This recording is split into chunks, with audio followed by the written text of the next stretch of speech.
ప్రత్యేకమైనటువంటి కోటి దీపోత్సవంలో మీరందరూ భాగస్వాములయ్యారు.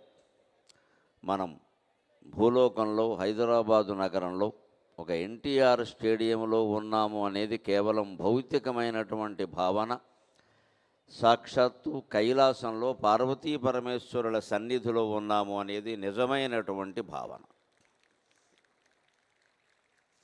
ఆ అవకాశాన్ని మనకి ఇచ్చినటువంటి భక్తి టీవీ యాజమాన్యానికి, చౌదరి గారు దంపతులకి, కార్యకర్తలందరికీ, భక్తి టీవీలో పనిచేసేటువంటి మేనేజర్ల దగ్గర నుంచి మంచినీళ్లు మోసేవారు అందరి వరకు అందరికీ నేను కృతజ్ఞతాపూర్వకంగా నమస్కారం చేస్తున్నాను.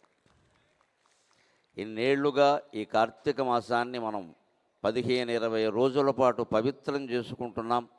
నమశివాయ నామంతో మన జీవితాలన్నింటినీ సంస్కారవంతం చేసుకుంటున్నాము అంటే వారి కార్యనిర్వహణ దక్షత.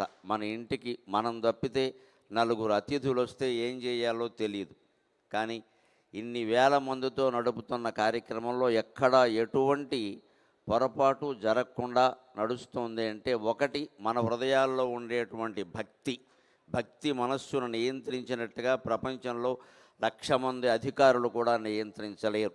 రెండోది, భక్తి టీవీ వారి చిత్తశుద్ధి. ఆ రెండింటికి మనం నమస్కారం చేస్తూ ఈవేళ ఒక కొత్త అంశం, శివుడికి మనకి రామ్ రామ్ శీర్షిక విచిత్రంగా ఉంటుంది, కానీ వింటే బాగా అర్థమవుతుంది. శివుడికి మనకి రామ్ రామ్, అది ఇవాళ నేను మాట్లాడే అంశానికి శీర్షిక.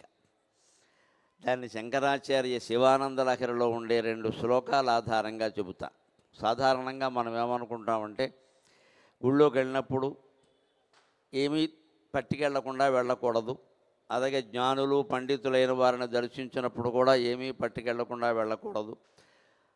రాజుగారి కార్యాలయానికి వెళ్ళినప్పుడు అంతే, గర్భిణిని దర్శించిన అంతే, పసిపిల్లల్ని దర్శించిన అంతే, అనారోగ్యంతో ఉన్నవారిని దర్శించిన అంతే అని మనకు కొన్ని ఆచారాలు ఉన్నాయి.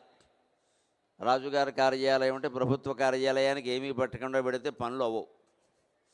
దేవుడి గుళ్ళోకి ఎందుకు పట్టుకెళ్ళడం అంటే, దేవుడు మనకు ఏదైనా ఇవ్వాలి అంటే ఆయనకి మనం ఏదైనా ఇవ్వాలి. ఎందుకంటే దేవుడు ఎవరికి ఏమీ ఇవ్వడం, ఏమీ పుచ్చుకోవడం అనేది ఉండదు. ఇచ్చి పుచ్చుకోవడాలు ఉన్నవాడు జీవుడు.